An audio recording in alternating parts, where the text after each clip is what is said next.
بسم اللہ الرحمن الرحیم۔ آج کے پروگرام ڈائلاگ فار ڈیولپمنٹ میں ہم اپنے معزز مہمان جناب انجینئر افتخار احمد صاحب کو خوش آمدید کہتے ہیں۔ جیسا کہ لوکسان فاؤنڈیشن کی طرف سے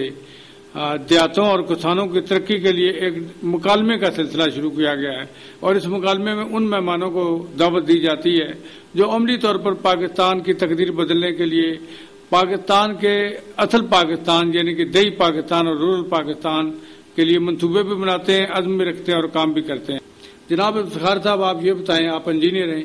آپ نے اپنی فنی مہارت سے، تحقیق اور تجربے سے جو کچھ حاصل کیا وہ بتائیے گا کہ کسانوں کی زندگی میں کیسے تاریکیوں کی جگہ روشنی آ سکتی ہے۔ ڈومیسٹک جو گھریلو صارفین ہیں دیہاتوں میں رہنے والے، جو زیادہ افورڈ نہیں کر سکتے زیادہ مہنگا سولوشن، تو ان کے لیے کوئی ایسا سولوشن ہو، ایسا کوئی حل تلاش کیا جائے کہ وہ ایک عام جو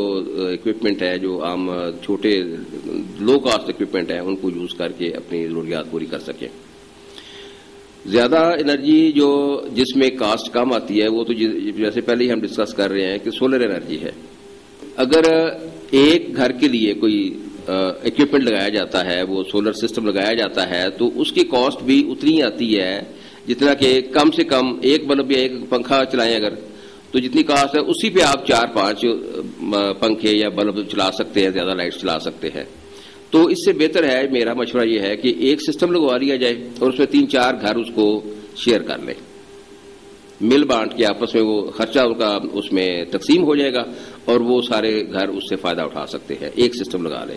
دوسرا، ہم ایک اس بھی منصوبے پہ کام کرنا چاہ رہے ہیں جو ابھی ٹیسٹ اینڈ ٹرائل میں ہے، کہ اگر کچھ گھروں کے لیے یا ایک گاؤں کے لیے ایک سسٹم پورا لگا دیا جائے، ایک پورا power station, solar power station لگا دیا جائے اور وہ ڈسٹریبیوٹ کر دیا جائے، تمام گھروں کو اس کے پاور سپلائی دی جائے اور ان سے کچھ نامنل سی جو مناسب سی کاسٹ بنتی ہے وہ لے لی جائے، تو یہ بھی میرا خیال ایک بہت اچھا اور بہترین منصوبہ ہوگا۔ ان دا لانگ رن اس میں ان کو بہت فائدے ہو سکتے ہیں۔ ایک تو یہ ہے کہ یہ بہت اکنامیکل ہے، کافی بچت ہے اس میں کسان بھائیوں کی بھی اور ہمارے جو دیہاتی بھائی ہیں اس میں، اور دوسرا یہ ہے کہ ان کو ایک سہولت ملتی رہے گی بہت تھوڑے پیسوں میں، مطلب جو اگر مقابلہ آپ کریں جو آپ پے کر رہے ہیں موجودہ بجلی کے بل جو ادا کر رہے ہیں، اس سے یہ بہت کم پڑے گا۔ تو اس پہ کچھ کام ہو بھی رہے ہیں، کچھ کام ہو چکے ہیں، لیکن سر دست کاسٹ کمپیریٹیولی زیادہ اس لیے ہے کہ ہمیں چیزیں ساری کی ساری باہر سے امپورٹ کرنی پڑ رہی ہیں، لیکن ہم اس پہ کنٹینیوس کام کر رہے ہیں انشاءاللہ کہ سستے سے سستا جو ہے نا وہ حل نکال کے کوئی سستا منصوبہ یا سستا پروجیکٹ دیا جائے اپنے کسان بھائیوں کے لیے۔ یہ ایک میرے پاس 2 لائٹیں ہیں جو کہ یو کے سے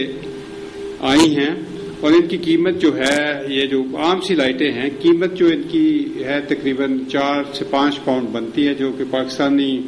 کرنسی کے مطابق میرے خیال میں زیادہ سے زیادہ 600 روپیہ بن جائے گی، 600-700 روپیہ۔ تو یہ اگر یو کے میں اس قیمت پہ امپورٹ ہو سکتی ہیں تو پاکستان میں کیوں نہیں اویلیبل یہ لائٹیں؟ یہ ہم انہی لائٹوں کو استعمال کر کے دیہاتوں میں استعمال کر سکتے ہیں، اگر ہمارے پاس ہو، یہ امپورٹ بھی کر سکتے ہیں اور اسمبل بھی ہو سکتی ہیں لوکل لیول پہ۔ اس کے بارے میں تھوڑا سا کچھ یہ 2 چیزیں میں نے پوچھی ہیں، تھوڑی روشنی ڈالی۔ یہ جو چھوٹی لائٹس یو کے میں بن رہی ہیں اور وہاں سے امپورٹ کی جا سکتی ہیں، یقیناً آپ کی بات ٹھیک ہے کہ وہاں پہ تو یہ بہت سستی پڑ رہی ہے، اس لیے کہ وہ لوگ مینوفیکچر کر رہے ہیں یا وہاں پہ کمپوننٹس اتنے سستے اویلیبل ہیں یا ٹیکنالوجی اتنی ایڈوانس ہے وہاں پہ کہ وہاں پہ کاسٹ کم پڑ سکتی ہے۔ لیکن پاکستان میں ابھی کیونکہ اس پہ اس اسکیل پہ لارج اسکیل پہ کام شروع نہیں ہوا، یہاں پہ مینوفیکچرنگ شروع نہیں ہوئی ہے، یہاں پہ کوئی اس پہ فردر زیادہ ریسرچ نہیں ہو سکی سولر ٹیکنالوجی پہ، تو اس لیے اب یہ ہے کہ ان فیوچر اس پہ کام شروع ہو چکا ہے، ہم خود اس پہ کام کر رہے ہیں، ہماری کمپنی اس پہ کام کر رہی ہے، ریسرچ کر رہی ہے کہ ہم اس کو جو کمپوننٹس میکسیمم یہاں اسمبل ہو سکتے ہیں اسمبل کیے جائیں، یا سستے امپورٹ جہاں سے ہو سکتے ہیں وہ امپورٹ کر کے تو ہم ان کو سستے سستا کریں تاکہ عام آدمی بھی، کم سے کم آمدنی والا آدمی بھی اس کو افورڈ کر سکے۔ دیہاتی علاقوں میں کسی ایک گھر کے پاس یا چند گھروں کے پاس یہ ہو کہ ایک انرجی سیور یا 2 انرجی سیور کم سے کم وہ لگا لیں، اور اس کے ساتھ ایک پنکھا جو ہو سولر لائٹ پہ، سولر انرجی پہ ایک پنکھا چل جائے، اور ساتھ میں بھی ایک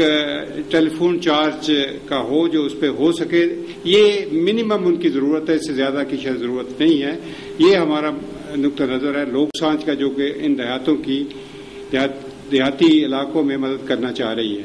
میں نے یہ عرض کیا نا کہ اصل میں جو سسٹم کاسٹ کرتا ہے، چھوٹے سے چھوٹا سسٹم بھی، اس کی کاسٹ اتنی ہوتی ہے کہ اس پہ آپ چاہے ایک بلب جلائیں یا 4-5 جلائیں، کیونکہ وہ کاسٹ افیکٹو نہیں رہتا اگر آپ اس کو یہ کہیں کہ بالکل اس میں صرف ایک بلب کے مطابق ڈیزائن کیا جائے، وہ ذرا مشکل ہے اس سٹیج پہ۔ لیٹر سٹیج پہ اس پہ ریسرچ ہو رہی ہے، ہم اس پہ کام کر رہے ہیں، انشاءاللہ ہم اس کا کوئی نہ کوئی حل نکال لیں گے کہ بالکل کم سے کم پہ لوگوں کو پرووائڈ کیا جائے۔ لیکن ابھی یہ ہے کہ وہ جو میں نے پہلے عرض کیا ہے کہ شیئرنگ کر لیں، کچھ گھر اس میں اپنا اپنا حصہ شیئر ڈال کے اس کو لگوا لیں، اس میں رننگ کاسٹ اس کی ہے نہیں، ون ٹائم کاسٹ ہے صرف اس کی۔ بیٹری کی لائف تقریباً 5 سال ہوتی ہے، جو چینج کرنی پڑتی ہے تقریباً 5 سال کے بعد، اور اگر اس کو پراپر طریقے سے چلایا جائے کم کیپیسٹی پہ تو وہ 8 سال تک بھی نکال لیتی ہے۔ سولر پینل جو ہے وہ 25 سال تقریباً اس کی لائف ہوتی ہے، 25 سال تک اس کو کوئی مسئلہ نہیں ہے۔ تو یہ ون ٹائم کاسٹ ہوتی ہے، اور اگر اس کو آپ اس 25 سال کے عرصے پہ آپ ڈسٹریبیوٹ کریں تو یہ کچھ بھی نہیں رہتی۔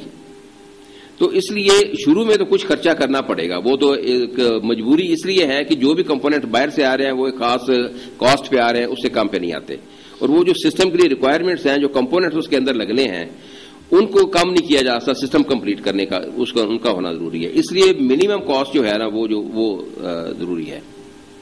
ناظرین، مکالمہ برائے ترقی میں